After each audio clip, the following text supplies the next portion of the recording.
Hey everybody, we're here for the second segment of the Bro Horse News Rundown, and we're just going to talk about some things that happened recently in the industry, like the Old Fort Days fraternity. Yes, it was a really exciting weekend in Fort Smith.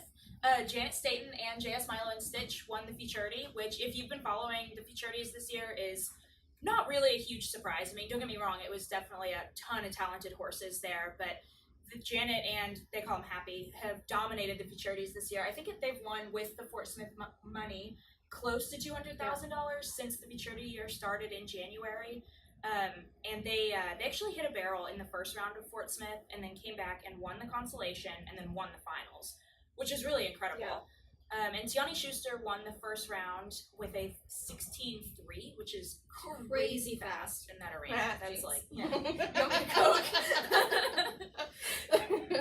But no, it was a really exciting year at the Fort Smith futurity, and the Derby was really exciting. Yeah, the Derby was cool. Brandon Collins and a Cornerstone won it. 6 out front, better not count him out.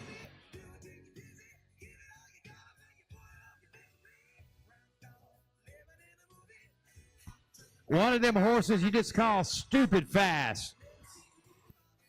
Y'all just watch the display. We got a horse race. Great horse.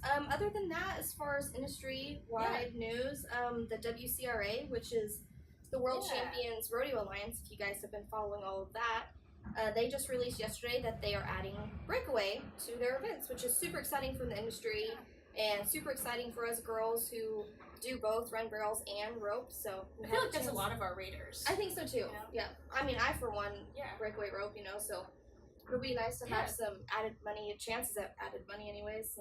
I think that's awesome. Definitely a step in the right direction. Yeah. So that'll be really interesting to see how that pans out. Yeah, for sure. Load up 2 horses next time, guys. Yeah. But then I don't really, as far as industry news goes. Top 15 hasn't changed a whole lot as far as the pro rodeo trail. It's about to get probably a huge shakeup this summer though, with those big rodeos coming up. So yeah, the top 5 as the year goes on. Yeah, top 5 are the same. Haley is still number 1, and Amberly is number 2. So Nelly and Amberly are 2 and 3, I think.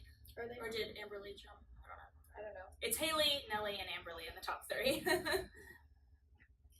And then, of course, there's been a lot of youth action here lately as far as youth events and the Josie Junior World and the reunion, of course, which Patton and Lynch won the Junior World and Sophie Palmore won the reunion. So those events and then a bunch of other youth events will be in our July issue, which is all completely youth-focused. The July issue is of Bro Horse News. So that's a really fun one that we really enjoy putting together because it is a different take on everything. Because we cover mostly youth events and we have a special youth fashion section. So I think that's going to turn out really fun and colorful. The page spread's going to be really beautiful. And then we also are adding a youth drill of the month in the July issue. Also adding a special youth stats section to cover the top youth riders and horses, so that'll be fun. And I think the stats section is going to be neat because we're including not only statistics from money won in youth events, but open dollars as well. So it's going to be youth riders, but all money that they've won, even if it's in open races. Yeah, and that is Equistat results, and so you can always go check out Equistat on their website, and you can run your own horse and yours records to see what you got and talk to producers and send in events. Yeah, because that is how we get stats and how the industry is able to keep statistics is through producers sending in those accurate statistics and keep your horse's earnings right, keep your own earnings right. Yep. So that's all really going on right now. Well, we went out to we had a company wide, as far as our lives go. We had a company wide just riding day where everybody here at the Cowboy Publishing Group went out, and we went out to a friend's house and grilled some burgers and rode horses, and it was a lot of fun. Yeah, I took my 3-year-old colt Winchester. If y'all have been following our blogs, Kaylee and I both have 3-year-old horses. Our first prospects that we've started from the ground up.